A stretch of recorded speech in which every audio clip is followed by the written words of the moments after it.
Assalamualaikum warahmatullahi wabarakatuh. Perkenalkan, nama saya Muhammad Falial Musyafa dengan NIM 102042400170 dari kelas 2405. Pada kesempatan kali ini, saya akan mengerjakan tugas pendahuluan modul 1 data mining dengan menggunakan Google Colab dan juga dataset yang telah disediakan.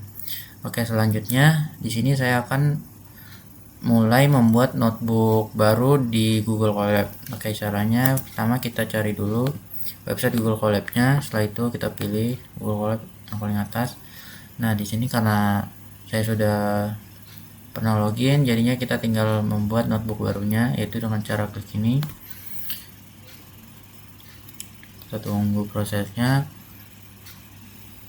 Nah, notebook baru pun sudah terbuat. Selanjutnya, karena saya sudah membuat filenya, kita tinggal pindah ke file yang sudah saya buat.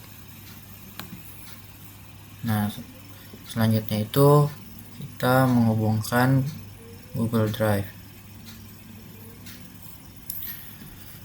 Caranya yaitu dengan menggunakan kode drive.mau dengan path content drive. Nah, setelah dijalankan, ini akan muncul izin untuk mengakses Google Drive kita. Nah, kita pilih saja yang connect to Google Drive, lalu pilih continue.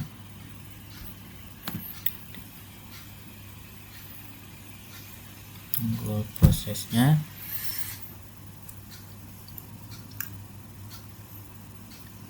Nah, setelah berhasil di run, kita lanjut mengimport pandas. Oke, kita coba run. Nah, pandas ini merupakan library Python yang digunakan untuk membaca, mengolah, dan menganalisis data dalam bentuk tabel yang disebut data frame. Nah, selanjutnya kita akan membaca dataset yang telah disediakan.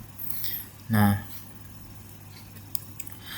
dari output yang telah ditampilkan, kita dapat melihat bahwa dataset berisi berbagai atribut terkait data rumah seperti luas tanah, kualitas bangunan, tahun pembangunan, dan lain sebagainya. Nah, selanjutnya nomor 6, menampilkan 10 baris pertama. Nah, tujuannya untuk melihat contoh data awal serta memahami struktur dataset seperti nama kolom dan isi datanya. Nah, ini contoh 10 baris pertama. Nah, selanjutnya menampilkan 10 baris terakhir. Nah, fungsi ini membantu kita melihat bagian akhir dari dataset dan memastikan data telah dimuat dengan benar. Lalu selanjutnya data understanding. Yang pertama df.info. Nah, pada tahap understanding ini saya melihat informasi dasar dari dataset menggunakan df.info. Dari output ini kita dapat mengetahui jumlah data, jumlah kolom, serta tipe data dari setiap variabel. Lalu selanjutnya df.describe untuk melihat statistik dari variabel numerik. Statistik ini meliputi nilai rata-rata, minimum, maksimum, serta standar deviasi yang dapat membantu memahami karakteristik data. Nah, kemudian kita mengecek missing value dengan menggunakan df.isNull.sum.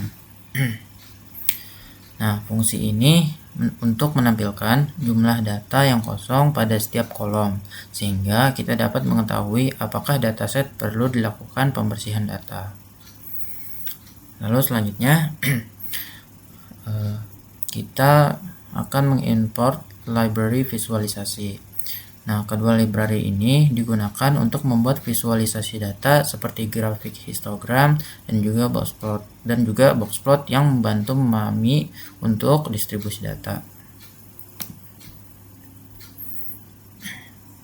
Nah, lalu selanjutnya kita akan membuat contoh histogramnya di sini.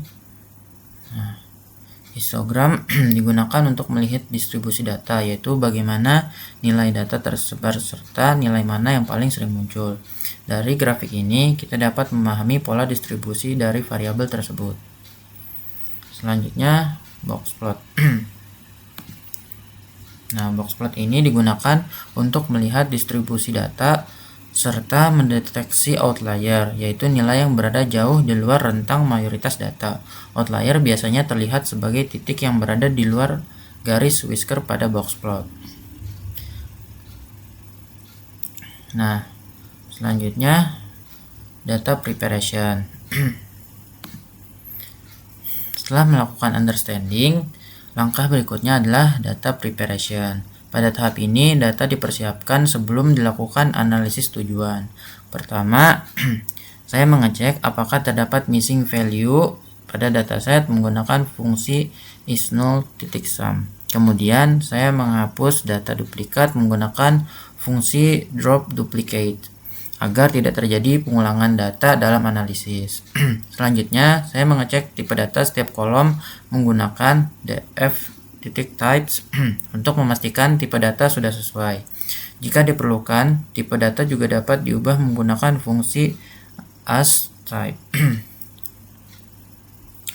Lalu, yang terakhir, penanganan missing value, outlier, dan duplikat.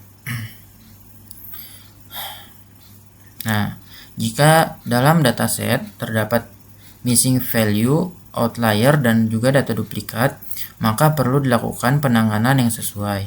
Untuk missing value, salah satu metode yang dapat digunakan adalah mengisi nilai kosong dengan nilai rata-rata menggunakan fungsi fill and a.